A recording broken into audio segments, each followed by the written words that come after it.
السلام علیکم، میرا نام ہے جمیل اور آپ دیکھ رہے ہیں میرا یوٹیوب چینل۔ تو جی ہاں، آج ہم اسرائیل کے بارے میں کچھ بتائیں گے۔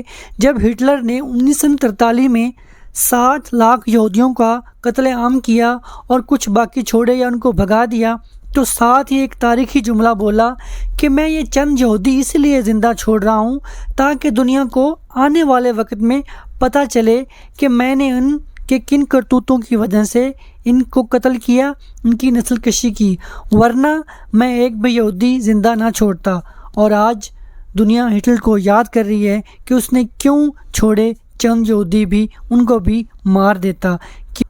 اور اب یہودی اسرائیل جو فلسطین کے ساتھ جو کر رہا ہے سب کے سامنے ہے۔ یہ قوم احسان فراموش نکلی، جس فلسطین نے اس کو رہنے کے لیے جگہ دی، جس فلسطین نے اس کو زمین دی، جس فلسطین نے اس کو اپنا گھر دیا۔ جب جرمنی نے یہودیوں کو نکالا تو دنیا کا کوئی بھی ملک اس یہودیوں کو پناہ نہیں دے رہا تھا۔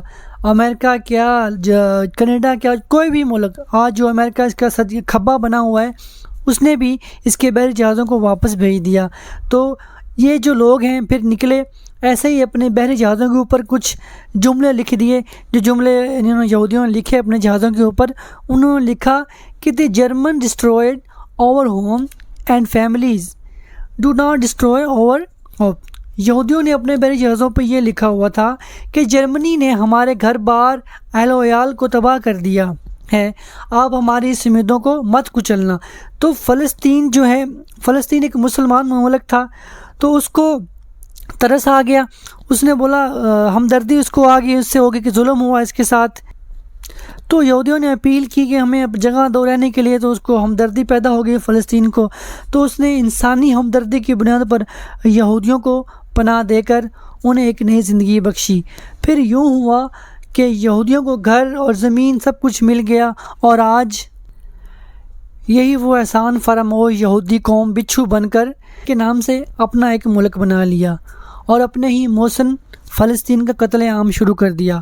آپ لوگوں کے سامنے ہے کہ کس طرح یہ یہودی اسرائیلی فلسطین کے اوپر ظلم ڈھا رہے ہیں، ان کے معصوم بچوں کے ساتھ ظلم کر رہے ہیں، عورتوں کے اوپر بم برسا رہے ہیں۔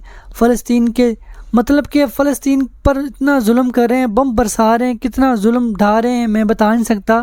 تصویریں دیکھ کر، ویڈیو دیکھ کر رونا آتا ہے۔ تو یہ کچھ تصویریں بھی ہیں جو 1943 کی تصویر ہے کہ یہودیوں کو کوئی جگہ نہیں دے رہا، وہ اپنی بحری بیڑیوں پر جا رہے ہیں۔ تو آپ دیکھ سکتے ہیں کہ کس طرح یہ احسان فراموش قوم بن گئی، اب فلسطین کے ساتھ کس قدر ظلم کر رہے ہیں۔ اور ہماری جو دوسری مسلمان ہیں، 57 ممالک مسلمانوں کے، اور وہ آرام سے سو رہے ہیں، ان کو کوئی پرواہ نہیں کہ اسرائیل کے ساتھ کیا ہو رہا ہے کیا نہیں ہو رہا، وہ اپنی زندگی مزے سے جی رہے ہیں کہ حالانکہ ہمارا اسلام کیا کہتا ہے کہ جہاد کرو، جہاں ظلم ہو رہا ہے وہاں ظالم کے ساتھ ڈٹ کر مقابلہ کرو اور جہاد کرو۔ لیکن ہمارے حکمران، ہمارے جرنیل کچھ بھی نہیں کر رہے، آرام سے مزے کر رہے ہیں، نیندیں پوری کر رہے ہیں، اتنی بڑی بڑی فوجیں رکھی ہوئی ہیں پر کوئی بھی نہیں کر رہا سوائے ایران کے۔ ایک ایران جو ہے وہ اس کے آگے آ رہا ہے۔ خیر، اللہ تعالیٰ فلسطین کی حفاظت کرے اور ایران کو بھی حوصلہ دے، باقی مسلمانوں کو بھی حوصلہ دے کہ یہودیوں کو بھگائے، مار گرائے اور ان کو نست و نبود کر دے جیسے کہ ہٹلر نے کیا تھا۔ مجھے دیجیے اجازت، اللہ حافظ۔